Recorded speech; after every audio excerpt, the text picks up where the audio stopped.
زندگی میں کبھی فرصت ملے، کیونکہ تمہاری مصروفیات بہت زیادہ ہو گئی ہیں، تمہیں وقت نہیں ملتا کسی سے بات کرنے کا، تمہیں وقت نہیں ملتا کسی کے دکھڑے سننے کا۔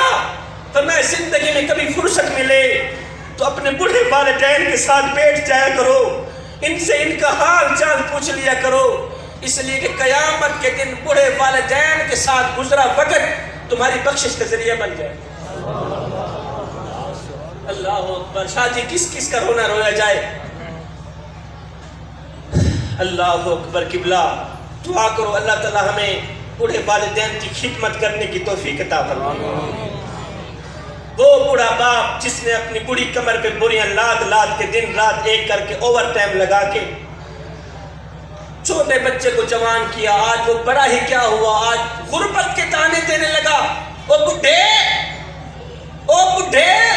بتا تو صحیح، تو نے ہمارے لیے کیا کچھ اکٹھا کیا؟ وہ خدا بخش مرا تھا، اپنی اولاد کے لیے مربع چھوڑ کے گیا، جائیدادیں چھوڑ کے گیا، زمینیں چھوڑ کے گیا، یہ چھوڑ کے گیا، وہ چھوڑ گیا۔ اور بڈھے بتا تو صحیح، تو نے ہمارے لیے کیا کچھ چھوڑا؟ میں نے کہا او نادان ہے، تیرے بوڑھے باپ نے اپنے منہ سے نوالا نکال کر تیرے منہ میں ڈالا، اپنی رگوں سے خون نکالتا رہا، تیری رگوں میں ڈالتا رہا، ہائے ہائے خود کمزور ہوتا گیا، تجھے طاقتور بناتا گیا، خود بڑا ہو بیٹھا، تجھے جوان کر دیا۔ آج تو جوان ہی کیا ہوا، آج تو باتوں باتوں پہ تانے دینے لگا۔ تو آگے بوڑھے والدین بیچارے رو کر کہتے ہیں بیٹے اسا کیا ہے، کیا اوقات سڑی سڑے کول ہے، کیا تیرو کیا دیش ہو، اسا کیا ہے، کیا اوقات سڑی سڑے کول ہے، کیا تیرو کیا دیش ہو، اسا رول ملنگ اسا آپ تو ٹنگ ہے گال صفا تیرو کیا دیش ہو، وہ ایسا بکھے پیاسے لوگ ہی سے سگو نازمات تیرو کیا دیش ہو، وہ سڑے تصاوی شاکر آپنے نہیں، تو آپ ساتھ تیرو کیا دیش۔ جوانوں یہ زندگی کے لمحے تمہارے اور میرے لیے غنیمت، انہی لمحوں میں کچھ کر لو، انہی لمحوں میں کچھ اکٹھا کر لو، انہی لمحوں میں خدا کی یاد اور محبت کے دیے اپنے دل میں جلا لو، معلوم نہیں پھر فرصت ملے نہ ملے۔ دنیا میں تین طرح کے لوگ رہتے ہیں، ایک وہ جو اللہ کو مانتے ہیں، کہتے ہیں مالک گناہ بھی کریں گے، جرم بھی کریں گے، خطائیں بھی کریں گے، سب کچھ کریں گے، تیری نہیں مانتے صرف تجھے مانتے ہیں۔ دوسرے وہ لوگ ہیں جو اللہ کو ماننے کے ساتھ ساتھ اللہ کی بھی مانتے ہیں۔ یہ کون سے لوگ ہیں؟ صبح جب فجر ہوگی، فجر کی اذان کے بعد مسجد میں جا کے دیکھ لینا، فجر کی اذان کے بعد مسجد میں جا کے دیکھ لینا، تمہیں وہ لوگ ملیں گے جو اللہ کو ماننے کے ساتھ ساتھ اللہ کی بھی مانتے ہیں، نماز بھی پڑھتے ہیں، وہ قرآن بھی پڑھتے ہیں، وہ اللہ کو راضی کرنے کی کوشش میں ہیں، کہتے ہیں مالک ہماری جان تیرے نام پہ قربان، مالک ہمارا نام تیرے نام پہ قربان، ہمارا مان تیرے نام پہ قربان۔ میں آپ لوگوں سے پوچھنا چاہتا ہوں اس دفعہ آپ کس چیز کی قربانی دے رہے ہیں؟ مجھے بتاؤ۔ ہر بندہ یہی کہے گا میں بکری کی قربانی دے رہا ہوں، میں بڑے جانور کی قربانی دے رہا ہوں۔ اس دفعہ آپ لوگ کس چیز کی قربانی دے رہے ہیں؟ خدا را بکرا ذبح کرنے کے ساتھ ساتھ اپنی اندر چھپی میں کو بھی ذبح کر دیں۔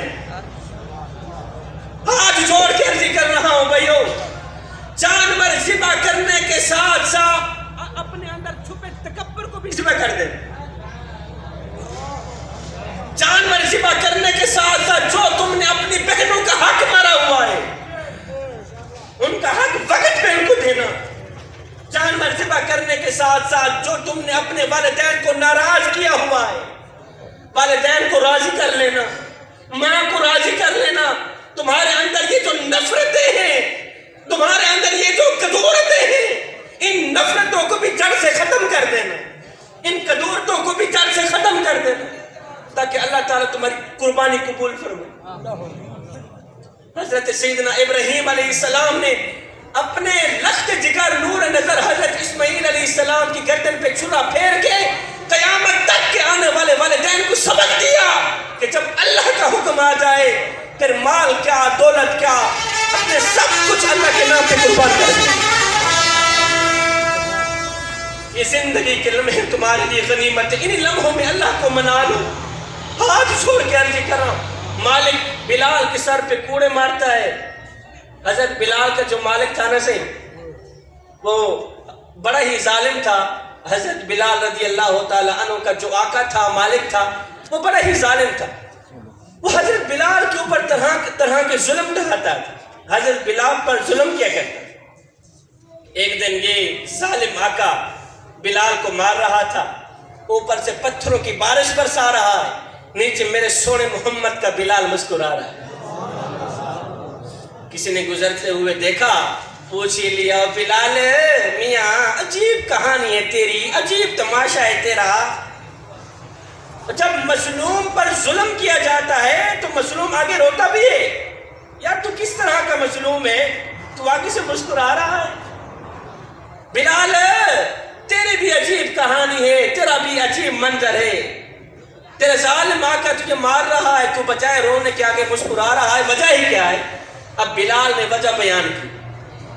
بلال نے فرمایا، میرا حال پوچھنے والے، تم بازار میں جاؤ نا مٹی کا پیالہ خریدنے کے لیے، تو اسے بھی ٹھوک ٹھوک کے چیک کرتے ہو کہیں یہ کچا تو نہیں، اس کی آواز تو ٹھیک ہے.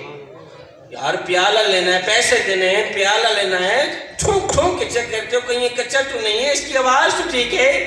فرمایا، او میرا حال پوچھنے والو، او بلال مظلوم کا حال پوچھنے والو، تم بازار میں مٹی کا پیالہ خریدنے جاؤ تو اسے بھی ٹھونک ٹھونک کے چیک کرتے ہو کہیں یہ کچا تو نہیں ہے، اور اس کی آواز تو ٹھیک ہے. پر میں آج میرا مالک بلال کو خرید رہا ہے اور دیکھ رہا ہے بلال کہیں کچا تو نہیں ہے. میں کہتا ہوں میرے مالک بلال کو خرید لے، کھال ادھر جائے گی، حق حق کی آواز ختم نہیں ہوگی. کال ادھر جائے گی، حق حق کی آواز ختم نہیں ہوگی. جوانوں، آخری پیغام، آخری میسج دے کے اجازت چاہوں گا. نماز پڑھ اس سے پہلے کہ تیری نماز پڑھی جائے. اللہ جب ناراض ہوتا ہے روٹی بند نہیں کرتا. اللہ جب ناراض ہوتا ہے رزق بند نہیں کرتا.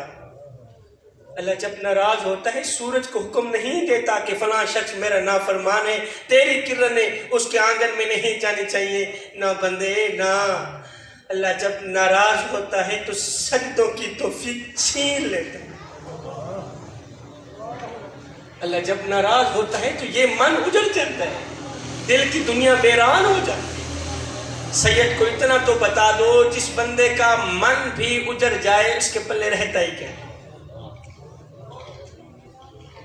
ایک وہ جو اللہ کو مانتے ہیں، دوسرے وہ جو اللہ کی مانتے ہیں، تیسرے وہ جن کی اللہ مانتا ہے. یہ وہ لوگ ہوتے ہیں جن کے دل میں صرف ایک ہی محبت ہوتی ہے، وہ ہے رسول اللہ کی محبت. وہ ہے مدینے والے کا عشق، وہ ہے مدینے والے کا پیار. اس دل میں دنیا نہیں رہتی. جوانوں، رب کو حاصل کرنے کی کوشش کرو، رب کو پانے کی کوشش کرو. جب رب تمہارا ہو گیا تو پھر سب تمہارا ہو گیا. اور سنو، رب کے عشق میں، مدینے والے کی محبت میں ایک وہ مقام بھی آتا ہے کہ دعا تو رہی بڑی دور کی بات، انسان صرف سوچتا ہے اللہ پوری کر دے. کہ میرا آخری نصیحت، آخری بات، میرا آواز ختم ہو گیا. میرے معاشرے میں ایک گندی سی عادت پھیلی جا رہی، بڑی ہی گندی ہے. وہاں کی سن کر یہاں لگانا، یہاں کی سن کر وہاں لگانا، پھر دونوں بھائیوں کو آپس میں لڑنا، دونوں بھائیوں کو آپس میں لڑا کے جدا کر دینا. یہ تجھے زیب نہیں دیتا. ایمان سے بتا، کیا چغلی کرنا تجھے زیب دیتا ہے؟ آپ کے محلے میں، آپ کے شہر میں ایک دو بندے ضرور ہی رہتے ہوں گے جن کا ایک ہی کام ہوتا ہے کہ بلا وہاں بیٹھتے ہیں، وہاں کی سن کر یہاں لگاتے ہیں، یہاں کی سن کر وہاں لگاتے ہیں یا نہیں ہے؟ میں سوچتا ہوں ان لوگوں کو تنخواہ کون دیتا ہے جو صرف ایک ہی کام کرتے ہیں؟ ان کا اور کوئی کام نہیں ہوتا، بس وہاں کی سن کر یہاں لگانا، یہاں کی سن کر وہاں لگانا، دونوں پارٹیوں کا آپس میں لڑانا. یہ لوگ خوش ہیں. کیا غیبت کرنا تجھے زیب دیتا ہے؟ کسی کے عیبوں کو اچھالنا تجھے زیب دیتا ہے؟ انسان نے کوئل سے پوچھا، اگر تو کالی نہ ہوتی کتنا اچھا ہوتا. جوانوں، بزرگوں، بابا، میری آخری نصیحت دل کے کانوں سے سن لینا. انسان نے کوئل سے پوچھا، اگر تو کالی نہ ہوتی کتنا اچھا ہوتا. پھر انسان نے سمندر میں بہتے ہوئے پانی سے پوچھا، پانی باقی تو ٹھیک ہے، پیاسوں کی پیاس بھی بجھاتا ہے، اگر تو کھارا نہ ہوتا کتنا اچھا ہوتا۔ قبلہ ایک دن انسان نے گلاب کو اٹھایا، تلی پہ رکھا، پوچھنے لگا گلاب تیرے اندر پیاری سی خوشبو بھی ہے، کاش تیرے اندر یہ کانٹے نہ ہوتے تو کتنا اچھا ہوتا۔ تینوں بول اٹھے، اے انسان اگر تیرے اندر دوسروں کے عیب ڈھونڈنے کی عادت نہ ہوتی تو کتنا اچھا ہوتا۔ آج کا انسان دوسروں کے عیب ڈھونڈنے کی کوشش کرتا ہے، لیکن اپنے گریبان میں جھانک کر کے نہیں دیکھتا کہ میرے اندر بھی کوئی عیب ہے یا نہیں۔ جوانوں، یہ زندگی کے لمحے تمہارے اور میرے لیے غنیمت، ان لمحوں میں کچھ کر لو، ان لمحوں میں خدا کی یاد اور محبت کے دیے اپنے دل میں جلا لو۔ معلوم نہیں پھر فرصت ملے نہ ملے، کوئی بن گیا رونق پکھیاں دی، کوئی چھوڑ کے شیش محل چلیا، کوئی پلیا ناست نخڑیاں وچ، کوئی ریت گرم تے ٹھل چلیا، اور کوئی بھول گیا مقصد آمن دا تے کوئی کر کے مقصد حل چلیا۔ اتھے ہر کوئی فرید مسافر ہے، کوئی اج چلیا تے کوئی کل چلیا۔ میں قبلہ کاشف نیاز سواقی صاحب کا مشکور ہوں، اور آپ کی ٹیم کا، محفل انتظامیہ کا بہت ہی زیادہ مشکور ہوں، جنہوں نے بندہ نچیز کو بلا کر اس بڑے سٹیج پہ بٹھایا، بولنے کا شرف دیا۔ میں دعا کرتا ہوں اللہ میرے بھائیوں کی اور بندہ نچیز کی حاضری اپنی پاک بارگاہ میں قبول فرما، آمین ثم آمین، وما علینا الا البلاغ۔